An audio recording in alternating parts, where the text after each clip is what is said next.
नमस्कार बालमित्रांनो, कसे आहात?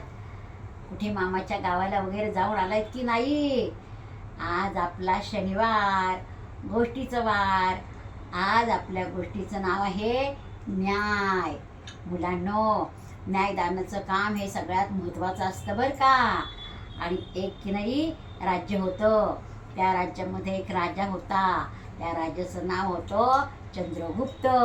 बरं का मुलांनो, न्यायदानामध्ये तो इतका माहीर होता की जिकडची तिकडची लोक त्या राजाकडे न्याय मागायला येत होती बरं का. मग त्याच्या वेळेत दरबारात जो वेळ ठरलेला असतो की नाही न्यायदानाचा, त्या वेळेतच सगळे लोक न्याय मागायला तिथं येऊन बसलेले असतात दरबारामध्ये. दरबार भरतो आणि राजाचं न्यायदानाचं काम सुरू होतं. तर बाहेर मोठ्या मोठ्या आवाज येतात बरं का. दोन बायका येतात आणि त्यांच्याकडे काही नाही एक बाळ असतं एकीकडे.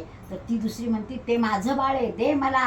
मग ती म्हणते नाही नाही, ते माझं बाळ आहे, मला दे. म्हणून त्या आतमध्ये दरबारात शिरायला म्हणजे राजवाड्यात येणार तर का तो द्वारपाल असते की नाही, तो अडवतो, ए कुठे चालला तुम्ही? आम्ही राजाकडे न्याय मागायला चाललोय. असं असं भांडण करत राजा तर न्याय देणारच आहे न्याय, परंतु तुम्ही असं भांडण करत जाणं बरोबर दिसत नाहीये, ते योग्य नाही, नियमाच्या बाहेर येते. तुम्ही तसं जायचं नाही, शांतपणे जा, शांतपणे तिथे बसा, मगच तुम्हाला राजा न्याय देईल, नाहीतर मी तुम्हाला आतमध्ये सोडणार नाही. मग त्या म्हणतात बरं बरं, आम्ही शांतपणे जातो बरं का. मग आतमध्ये सोडतो त्याला बरं का द्वारपाल त्या दोघींना.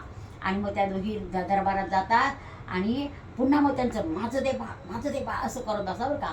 आणि मग राजा म्हणतो काय चाललंय, शांत बसा, इथं न्यायदानाचं काम चालू आहे ना, तिथे जागा रिकामी आहे, तिथे दोघींनी बसून घ्या.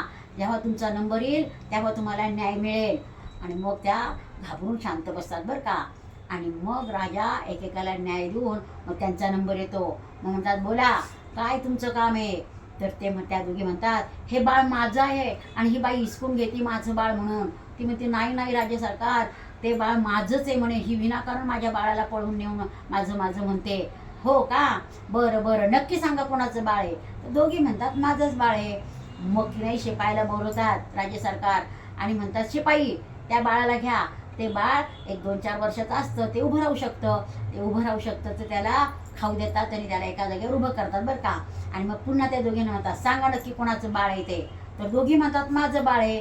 असा राग येतो राजाला. मग राजा काय करतो, सरकन तलवार उपसतो आणि म्हणतो मी आत्ताच्या आत्ता त्या बाळाचे ना 2 तुकडे करणार, एक तुकडा तुला, एक तुकडा हिला, म्हणजे झालं ना तुमच्या दोघींचं समाधान.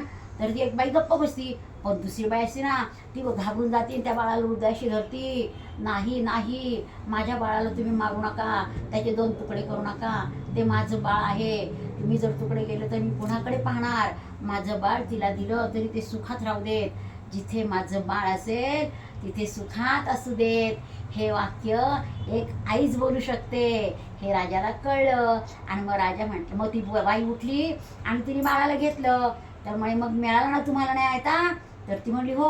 म्हणून ती अशी घेऊन जायला लागती बाळाला. तर राजा जोरात आवाज देतो, थांब तिथल्या तिथे. आणि मग म्हणे आणि इकडं ते बाळ.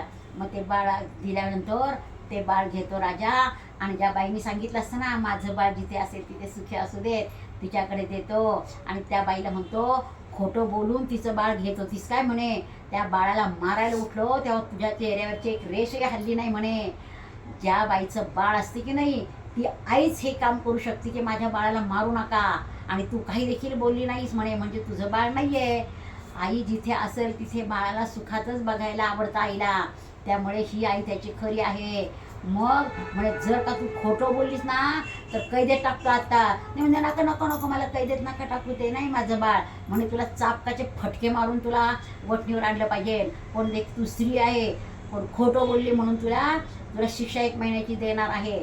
आणि 1 महिन्यानंतर तुला सोडणार. परत जर अशी वागलीस तर मात्र तुझी खैर नाही, खैर ठेवली जाणार नाही. तुला चांगली मोठी शिक्षा करण्यात येईल. तर ती मग तिला 4 म्हणजे शिपाई येतात आणि तिला कैदेत टाकतात बरं का. मग आणि शिपाई म्हणतात साडी चोळी घेऊन या. राजा म्हणतो साडी चोळी घेऊन या. मग शिपाई साडी चोळी घेऊन येतात. मग एक तिची दासी असते की नाही, तिला सांगतात तिची ओटी भरा आणि ओटी भरूनच त्या बाईला त्या बाळाला देऊन घरी पाठवा. मग आनंदाने तिची ओटी भरतात. तेव्हा त्या बाईच्या चेहऱ्यावर इतका आनंद होतो की आपलं बाळ आपल्याला मिळालं. मुलांनो, अशा प्रकारे चंद्रगुप्तानी इतका झटकन न्याय दिला की आताच्या काळात नाही द्यायचं काम असतं ते, तर त्या म्हाताऱ्या झाल्या असते तरी बाळासाठी झगडतच बसल्या असत्या. पण आत्ता खरं त्यांना की झटकन न्याय मिळाले की नाही, मग त्या छोट्या बाळाला घेऊन ती बाई आनंदाने घरी जाते. आवडली का गोष्ट? गोष्ट आवडली असल्यास लाईक करा, शेअर करा आणि सबस्क्राईब करायला विसरायचं नाही.